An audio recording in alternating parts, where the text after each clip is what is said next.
आर'नाइ 5G YouTube channel नायगिरि लोगो नोंथांमोननिसिम दिनैनि गोदान भिडिअ'आव आरो फिन खेबसेबाव बरायफिनबाय। दिनैनि नैबे भिडिअ'आनो जाहैबाय अरुणोदय 3.0 9,000 रां सोनाय लोगोसे जाय बिथांमोना थांनाय समफोराव नैबे 3.0आव एप्लाइ खालामदोंमोन। जुदि नोंथाङा एप्लाइ खालामसेयावबो नोंथांनि मुङा फैयाखै, नैबे 3.0आव नोंथांनि मुङा मानि थाखाय फैदिया आरो गोदानै 3.0आव नोंथांमोनखौ गभर्नमेन्टआ सोसनफिनगोन, बेनि बागै गभर्नमेन्टनिफ्राय मोनसे बिग आपडेट, मोनसे मोजां खौरां फैदों। जोङो दिनैनि भिडिअ'आव बे आपडेटखौ जोङो नायगोन आरो सावरायगोन। आरो लोगोसे मोनसे इम्परटेन्ट आपडेट आं नोंथांमोननो खोन्थाहरनो सानदों। बेनो जाहैबाय जब कार्डनि eKYC। बे जब कार्डनि eKYCआ सोलिगासिनो दं। सम थानायावनो नोंथाङा थाबैनो बे जब कार्डनि eKYCखौ होनांगोन। मानि थाखाय होनांगोन नोंथांमोननो आं खोन्थाहरनि। फैबाय थानाय समाव प्रधान मन्त्रि आवास योजना ग्रामीण योजना स्किमनि जोहै गोदानै आसामाव लाख लाख बेनिफिसारिफोरा PM आवास योजना स्किमनि जोहै गोदानै पाक्कानि न' लुनो थाखाय रां मोननो थांगासिनो दं। नोंथांमोना बयबो मिथियो दानिया बे PM आवास योजना स्किमनि राङा जब कार्डनि थ्रुयैसो हाबो। बेनिखायनो नोंथांनि जब कार्डआ एक्टिभ थानांगोन। बेखायनो नोंथाङा बे eKYC जब कार्डनि दा सोलिबाय थानाय eKYCखौ होनांगोन। बे eKYCखौ नोंथाङा माबायदि सिस्टेमै होनो हायो, बोरैहाय होनांगोन, मबाइलजों हागोन ना हाया, मबाइलजों बोरैहाय होगोन eKYCखौ जोङो बेनि आपडेटखौ दिनैनि नैबे भिडिअ'नि गेजेरजों सावरायगोन आरो नायगोन। नोंथाङा भिडिअ'खौ जोबजासे नायलांबाय थाबानो जाबाय आरो बेफोरबायदिनो गोदान गोदान आपडेट, डिटेल स्किम, डिजिटेल खौरां जुदि नोंथाङा मिथिबाय थानो सानदों बर' रावै, चेनेलाव जुदि गोदान फैदों चेनेलखौ साबस्क्राइब खालामबानो जाबाय। दानिया जोङो मोनसे मोजां आपडेट जोङो सावरायग्रोनि। गिबियावनो जब कार्डनिखौ जोङो दा नेक्स्टआव जोङो सावरायगोन। दा जोङो नैबे बयनिबो थाखाय इम्परटेन्ट आपडेट अरुणोदय 3.0नि रां हाबनाय 8,000 रां, 8,000 रां हाबनायनि बागै जोङो सावरायग्रोनि। आङो दाख्लैबावै नोंथांमोननो भिडिअ'नि जोहै खोन्थाखांबाय। जुदि नोंथाङा अलरेडि नैबे 3.0आव एप्लाइ खालामनानै सिलेक्ट जानानै रांखौ मोनबोगासिनो दङ, नोंथाङाबो मोनसे खामानिखौ मावनानै लानांगोन। गभर्नमेन्टनिफ्राय मोनसे बिग आपडेट फैदों। बेखौ आं नोंथांमोननो दाख्लैबावै भिडिअ'नि जोहै खोन्थादों। नोंथाङा मा खालामनांगोन, माबायदि चेक खालामनांगोन, नोंथांनि गासैबो बे अरुणोदयनि रां हाबनायनि प्रसेसनि डेटाया थिग दंना गैया, बोरैहाय नोंथाङा नायनो, आरो जुदि थिग गैया बोरैहाय नोंथाङा बेखौ रां हाबनायनि नोंथाङा प्रसेसखौ बोरैहाय थिग बानायनानै लानो, बेनि आपडेटखौ नोंथांमोननो खोन्थाहरदोंमोन। दिनैबो आङो जाय बिथांमोना मिथियाखै बेखौ खोन्थाबावनि। बेनि उनाव जोङो जाय बिथांमोना थालांदोंमोन नैबे 3.0नि सिलेक्सन प्रसेसआव, जोङो बेखौ सावरायगोन। दा जोङो सावरायगोन बे 3.0नि राङा 20 तारिख खालि, फेब्रुवारिनि 20 तारिख खालि रां सोनायनि बाथ्रा। बेयो राङा हाबगोन ना हाबा, जोङो बेखौ नैबे भिडिअ'नि जोहै नायनानै लाग्रोदिनि। এতিয়া যিসকলে অৰুণোদয় পাব, 20 তাৰিখে আপোনালোকে কি পাব? কি পাব? ক'ত গম পালে? আজি 10,000 পাব, আকৌ 20 তাৰিখে 8,000 পাব। বাপৰে, মোক মিঠাই খোৱা লাগিব। दानिया नोंथाङा भिडिअ'नि जोहै नुनो मोनबाय। फेब्रुवारि 20 तारिख खालि नोंथांमोना फाइनेलि 8,000 रांखौ मोननो हागोन। नाथाय रां हाबिनि सिगांनो नोंथांमोना नोंथांनि बे रां हाबनाय सिस्टेमखौ चेक खालामनो नांगोन। बे सिस्टेमानो जाहैबाय, आं नोंथांमोननो दाख्लैबो खोन्थादों आरो जाय बिथांमोना मिथियाखै नोंथांमोननि थाखाय आङो खोन्थाहरबावनि। जाय बिथांमोना मिथिबाय नोंथांमोननि थाखाय नङा, जाय बिथांमोना मिथियाखै गोदानै फैदों चेनेलाव, गोदान नायदों, नोंथांमोननो खोन्थाहरनि। नोंथांमोना रां हाबबाय थाब्लाबो नैबे डाइरेक्ट बेनिफिट ट्रेन्सफार DBT सिस्टेमखौ नोंथांमोना चेक खालामनो नांगोन बेयो एक्टिभ दंना गैया। नोंथांनि DBT system direct benefit transfer बे जाहैबाय रां हाबनाय गभर्नमेन्टनि दानिया जिखिनि स्किमानो जाया मानो नैबे DBT सिस्टेमनि जोहैसो राङा हाबो।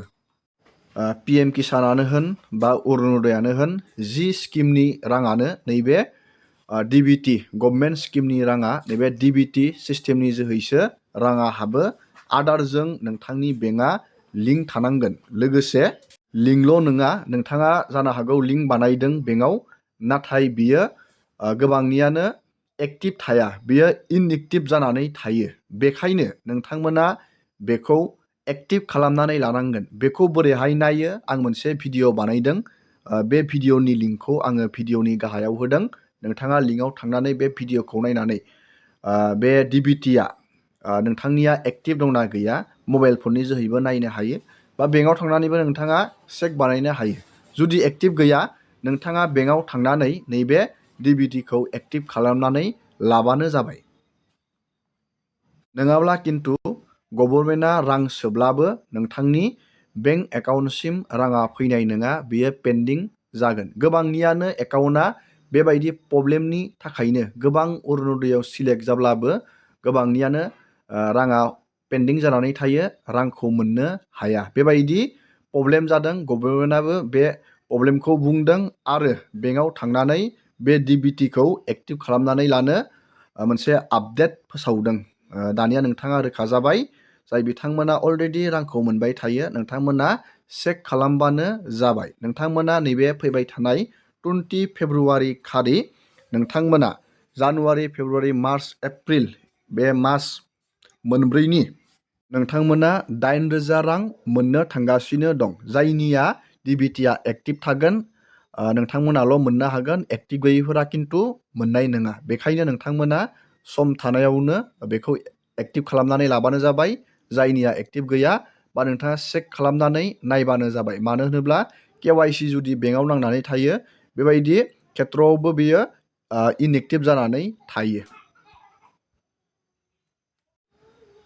दानिया जोङो सावरायनि जाय बिथांमोना नैबे 3.0आव सिलेक्ट जानो हायासै बेनि बागै गभर्नमेन्टआ मा बाथ्रा बुंदों। BTC गभर्नमेन्टआ मोनसे आपडेट फोसावदों, बेनि सायावबो जोङो बे आपडेटखौ नैबे भिडिअनि जोहै नायनि। অৰুণোদয় আঁচনি বঞ্চিত কৰা বা বঞ্চিত কৰা কাকো কৰা হোৱা নাই। কিছুমান অৰুণোদয় আঁচনি পোৱাৰ কাৰণে যিসকলে আবেদন পত্ৰ দাখিল কৰিছিলে তেওঁলোকৰ আবেদন পত্ৰত কিছুমান যে তথ্যপাতি যোগান ধৰিব লাগে, তেওঁলোকে যে কিছুমান ডকুমেণ্ট যে সন্নিৱিষ্ট কৰিব লাগে, এইবিলাক দিয়াৰ বেলেকা কিছুমানৰ বহুত খেলিমেলি হৈ গ'ল, কিছুমানৰ বহুত ভুল হৈ গ'ল, কিছুমানৰ শুদ্ধ হৈ গ'ল। যিবিলাকৰ শুদ্ধ হৈ গ'ল তেখেতসকলে পালে, আৰু যিসকলৰ অলপ ভুল থাকি গ'ল এইবিলাক আপলোডত মানে ডিজিটাইজেশ্যনত এইটো থাকি গ'ল। ইয়াৰ কাৰণে বহুজনে পোৱা নাই। আৰু এতিয়া আপোনালোকে চাওক যে আমাৰ গ্ৰামীণ অঞ্চলত বসবাস কৰা মহিলাসকলে হওক বা পুৰুষসকলে হওক আজিৰ এই মানে কি কয় গোটেই প্ৰক্ৰিয়াৰ লগত বেছিভাগ ওতঃপ্ৰোত জড়িত হৈ পেলাই তেওঁলোকে কাম কৰিব পৰা নাই। সময়মতে তেখেতসকলে ভুলবিলাক শুধৰণি কৰিবৰ কাৰণে ব্যৱস্থা বা পন্থা ল'বলৈ অসমৰ্থ হৈ গ'ল, যাৰ কাৰণে এইবিলাক শুধৰণি কৰিব নোৱাৰাৰ ফলত ভুলটো ভুল হৈয়ে থাকি গ'ল। এতিয়া মানে এওঁলোকে বঞ্চিত হ'ব লগা হ'ল। আমি আলোচনা কৰিছোঁ চৰকাৰ মহলত যে এইবিলাক ভুল হৈ থকা, বঞ্চিত হৈ থকা যিবিলাক এপ্লিকেণ্ট আছে তেখেতসকলেও যাতে চবেই পায়। যিহেতু টাৰ্গেট এতিয়াও আমাৰ আছে, সেই টাৰ্গেটটো ফুলফিল কৰিব পৰা ধৰণৰ নতুনকৈ সোনকালে আকৌ আমি কৰিব পাৰোঁ নেকি, ইয়াৰ কাৰণে অসম চৰকাৰৰ লগত আমাৰ আলোচনা বিলোচনা এইটো চলি আছে। আৰু আমি ভাবোঁ যে নিশ্চয়কৈ আমাক এইখিনি কাম কৰিবৰ কাৰণে অসম চৰকাৰৰ ফালৰ পৰা অনুমতি প্ৰদান কৰিব আৰু বঞ্চিত হৈ থকা মহিলাবিলাকেও চবেই পাব। दानिया नोंथाङा भिडिअनि जोहै नुदों जाय बिथांमोना नैबे 3.0आव एप्लाइ खालामनानै सिलेक्ट जानो हायासै।